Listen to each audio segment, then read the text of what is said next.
Greetings, ladies and gentlefish, and welcome to another subscriber replay. Now, this one is a little bit different. We're here from Enmai in his M48 Patton, the Tier 10 American medium tank. This tank received a buff a few patches ago, and it was shortly after that buff that Enmai played this game. Now, some of you, I'm thinking those people who watch any of Quickie Baby's videos may have already seen this replay, as he did show it there, but Enmai sent me this game, and, well, I make absolutely no excuses for showing it because, let's put it this way, if you've already seen this game, then you probably won't mind watching it again, and if you haven't already seen this game, you're in for a treat. So, Enmai is here, as I mentioned, in the M48A1 Patton. He's on the Swamp map, and obviously it's a Tier 10 game. He's in a Tier 10 tank, you know, what other sorts of game do you get? And initially he is going over toward this castle-y type area just while he's getting into position. Basically the buffs that Wargaming gave this machine are that they improved the vehicle's on-the-move accuracy. When the tank was first introduced, its on-the-move accuracy was sublime. That was before my days playing the game, by the way. Then it got nerfed, it was considered overpowered, and it got nerfed, and it became rather mediocre. And then the buffs have purportedly taken it, not back to its original state, but to some sort of in-betweeny state. I'll be honest, personally, I haven't actually noticed the buffs make a huge difference, but there we go. Either way, you're going to see those buffs in action in this game. You can see Enmai has got 2 stars, 2 marks of excellence on his gun barrel, so he clearly likes and does fairly well in the M48 Patton. So there's his first little bit of damage into the side of the turret of an M103. Side of the turret of that tank is incredibly weak, as is the rear of the turret. In fact, you can penetrate that with a lot of HE rounds at this tier. There's a T-34, even in a Tier 10 game, still very strong hull down. There's an IS-7 up here as well, an IS-3. Hello, Mr. T-34, there's your hull. The turret's really good, your hull, not so much. And Enmai manages to get another shot there, and manages to bounce something. Now, the armor on the M48 Patton, there we go. The armor on the M48 Patton isn't astounding, and the tank is quite big, making it a relatively easy target, but it is capable of getting some bounces at funky angles, and that shot just ricocheted off the well-angled kind of upper side of the turret. IS-7 is distracted, but nah, he pulled back, so that wasn't going to penetrate. And Enmai does take a hit in return from that 130mm gun, but he decides to push it, penetrates the side of the pike nose of the IS-7 on the move, and someone finishes the guy off, and now we can put flanking fire into all of these chaps. Shooting the T-34 at the back has a couple of advantages compared with shooting some of the other guys. Firstly, it means the other guys are less likely to notice that, you know, they're being shot in the flank, because none of them actually have a direct line of sight to that T-34. Secondly, he was quite close to death, so Enmai could pick him off relatively quickly. And thirdly, his corpse potentially impedes the retreat of his allies. Kill number 2 on the Tiger 2 there. And this ST1 has actually racked up a fair few bounces, but he has now succumbed to the inevitable. Now, if you take a look at the minimap, you'll notice on this side of the map, we've got this M103. But on the other side of the map, well, all the allies who went over there have gone to a better place. Now, Enmai is not an idiot, far from it. He's seen this, so he's going to rush back to the base to do a little bit of defense. And when I say Enmai is not an idiot, at this game he is very, very good. For those who don't know, he's one of the EU server's pet unicorns, as I've said before when I've shown a video with him in. Always a pleasure watching him drive. Now, what have we got over here? Right, there is the enemy M48 Patton over to the left. Although that's not Enmai's immediate problem. There's the Death Star 2 over there. Worse than the Death Star 1. And there's a Lorraine 40-tonner tank that's no longer in the game. It's been superseded by Batchat 25 TAP or something. Basically a precursor to the Tier 10 French Batchat. Lorraine 40 ton is now a one-shot. He's probably reloading considering how far off he has backed. Enmai's been spotted here, so if he comes around here, he may well get shot by people in the capture circle, but he manages to put a shot into the tier 9 waffle thrower in the process, resetting the base, and the waffle thrower is on the move, which means he can't shoot Enmai and gets shot again for his troubles. And rinse and repeat. This guy's only got 403 health left. Enmai just auto-locks on the guy so he can quickly pop out, snapshot him, gets lucky, and also gets a slightly above average damage roll to execute the guy. STB1 away in the background.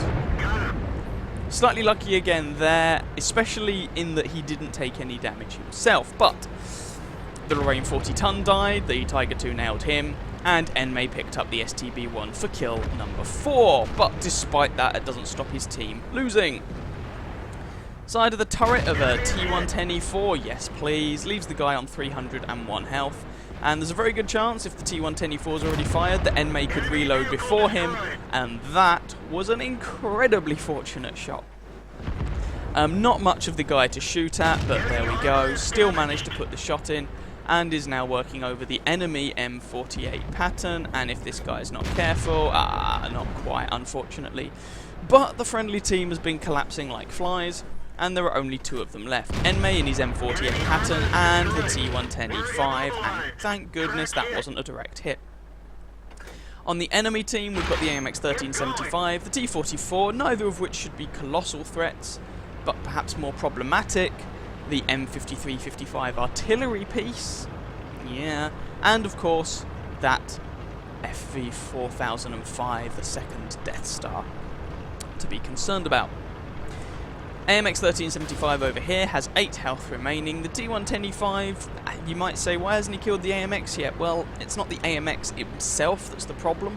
I mean, the T110E5 is pretty much immune to the AMX, who is now dead, by the way. It's more getting shot by, for example, the artillery as he's trying to kill the AMX, and actually Enmai stays behind this building just on that basis. He doesn't want to now get shot, having claimed his 7th kill and taken down by an artillery piece, for example. So, T44, M53 and the FV4005.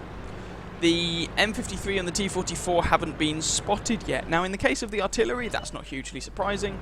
The friendly team haven't really made it as far as the enemy base. In the case of the T44, I am a little bit surprised.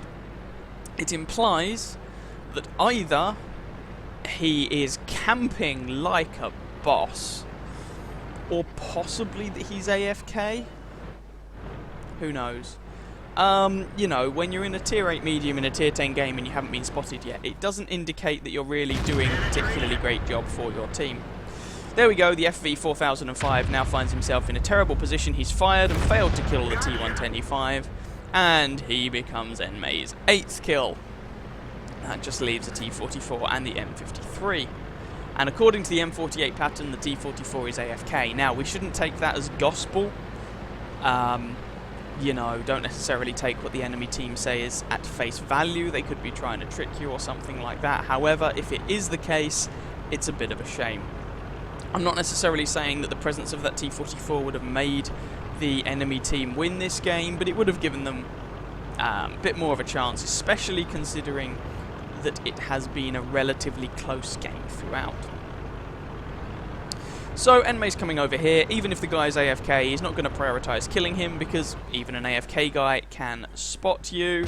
Enmai gets spotted here. Keep moving, because he really doesn't want to get shot by that artillery piece. He's auto-aiming at the guy, and that one misses. But he's not standing still, is my point, because if he stands still, he makes himself a relatively easy artillery target. Artillery's fired and missed, thankfully. I don't see the target. And that's the thing, even an AFK person can still spot you for artillery, but now that the artillery's fired and missed, Enmai has all the time in the world to pick up kill number 9. A little bit of a shame that that guy was AFK,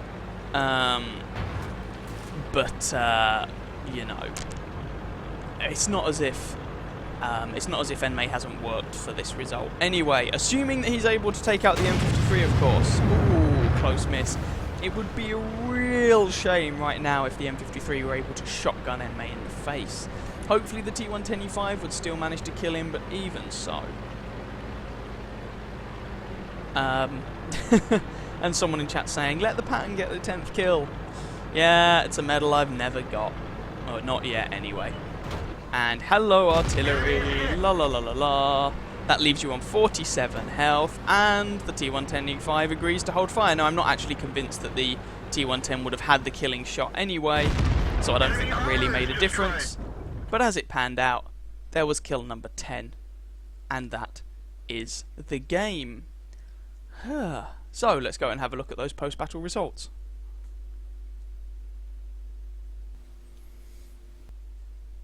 So, there we go. Enmai having a way better game than I've ever had in the M48 Patton. Where do we start? Well, we've got the standard ribbons. He's got Bruiser, Demolition Expert, and Fire for Effect. He picked up an Ace Tanker. Not perhaps hugely surprising. He picked up his 3rd Mark of Excellence in that game, which is very, very impressive. And in addition, High Caliber. Yeah, he did a lot of damage. Top Gun, and of course the Paul's Medal for getting that 10th kill. 9,181 damage done in a medium. 10 kills, 1,564 base experience. If we have a look at the tanks present on either team, the enemy T110U4 managed over 5,000 damage, which is a pretty good effort. And then we've got the M48 Patton and the FV4005 managing 2,000 to 3,000 each, which, while not terrible, is also not great. Enmai was by far and away the most impressive player in that match. 33 shots fired, 31 hits, 28 pens for that very substantial damage count, most of which was from relatively close range. Only received 2 hits, 1 bounced, 1 didn't, 400 damage blocked by his armour, 4 enemy vehicles spotted, all of them except for 1 damaged, and 10 of those guys killed. 717 assistance damage, 24 base defense points, travelled over 4 kilometers, and with a premium account, despite it being a tier 10 game, made a 63,000 credit profit. Didn't use any premium ammunition there, just using the good old-fashioned standard APCR rounds. So there we go. All considered an excellent game there. Very impressive. One of the most impressive games I've seen in a long time. And I just hope you guys enjoyed it, found it fun, found it entertaining, and maybe it gives you a little bit of inspiration for your own higher tier medium tank games. Anyway, hope you guys enjoyed it. If you did, by all means feel free to catch some of my other videos and or subscribe to my channel, and I wish you very happy hunting on that battlefield. Ciao ciao.